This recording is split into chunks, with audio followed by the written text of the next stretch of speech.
Good morning বন্ধুরা, শুভ সকাল। আমি মৌসুমি, আবার একটা নতুন ব্লগে তোমাদের সবাইকে স্বাগত।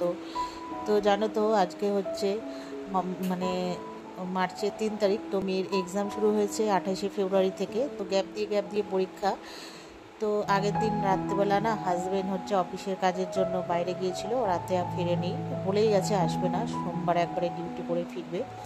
তো মার যথারীতি বলেছিল আমাদেরকে থাকতে, তো আমরা বললাম না, থাকবো না, যেহেতু মেয়ের এক্সাম শুরু হয়েছে সেই জন্য জানো তো চলে এসেছি বাড়িতে বন্ধুরা। তো রাতে আমি আর মেয়ে বাড়িতে ছিলাম। তো বাড়ি চলে এসেছি, তার কারণ হচ্ছে মেয়ের এক্সাম, তারপর ড্রেস রয়েছে, মেয়ে একটু পড়াশোনা করবে, আর এখান থেকে বাসে তুলে দেবো বাড়ির থেকে, সুবিধার মার বাড়ির থেকে। আবার আসতে হবে ড্রেস পরার জন্য, অনেক কিছু প্রবলেম হয় বুঝতেই পারো। তো মা চিন্তা করছিল, আমি বললাম কোনো চিন্তার কারণ নেই, মা আমি দুজনে শুয়ে পড়বো খেয়ে দে।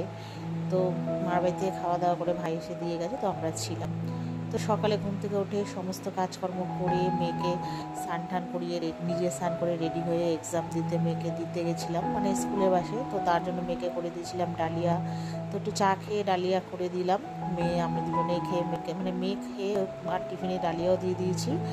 নিয়ে গেছিলো বাসে, তুলে দিয়ে এসেছি, দিয়ে তারপরে বাড়ি এসেছি, এসে আমি নিজে খেলাম, দেখলে তোমরা।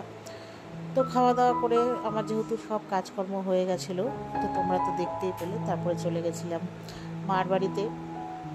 ওখানে মা সাজের পিঠে করেছিল, দেখলে চাটা দিয়ে খেলাম। আর তার মধ্যে জানো তো আমার বোনের বর, তারপরে মেশো টেশো সবাই এসেছিলো, আর ওইগুলো ভিডিও করা হয়নি, তো তোমাদের সাথে আর শেয়ারও করা হয়নি। তো মেশোর শরীর খারাপ ছিল, মেশোকে দেখতে এসছে, আবার তারপরে আমাদের বাড়ি হয়ে বাড়ি চলে গেছে। তারপরে মেয়েকে নিয়ে দুপুরবেলা এক্সাম শেষ হওয়ার পর মেয়েকে নিয়ে বাড়ি এসেছি। তারপরে মেয়ে ফ্রেশ হয়েছে, তারপরে মার বাড়ি চলে গেছি বইপত্র নিয়ে, যেহেতু বাড়িতে আজকে সেরকম কোনো কাজ নেই। তো তারপরে এই যে বিকেলবেলা আর কোনো ভিডিও করিনি। তো এই যে বিকেলবেলা হচ্ছে খিদে পাচ্ছিল, তো মেয়ে বলল কিছু খাবে, আমার আজকে আর কিছুই বানানো হয়নি, যেহেতু অনেকবার রাস্তায় আপ ডাউন করেছি, আমার পুরো শরীর ক্লান্ত হয়ে গেছে। তো মাকে বললাম মোগলাই আনো। তো অনেক দিন পর মোগলাই খাচ্ছি, আর তোমরা বিছানায় বসে খাইতে দেখছো, কিছু মাইন্ড করো না। তো যাই হোক, মোগলাইটা এনেছে, খেয়েছি সবাই মিলে।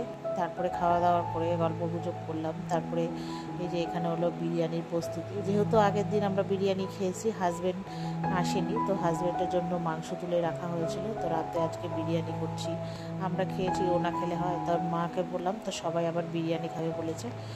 তো কিছুটা ডিমের কারির সাথে মাংস ছিল, মিশিয়ে তারপরে মিক্সিং করে বিরিয়ানিটা করা হলো। আর পেঁয়াজ বেরেস্তাটা জানো তো বন্ধুরা, মানে চা নিয়ে বসেছিলাম আর টিভি দেখছিলাম, খেতে খেতে পুড়ে গেছে, একটু কালচে হয়ে গেছে, তো ওটা দিয়েই করেছি, আর করিনি।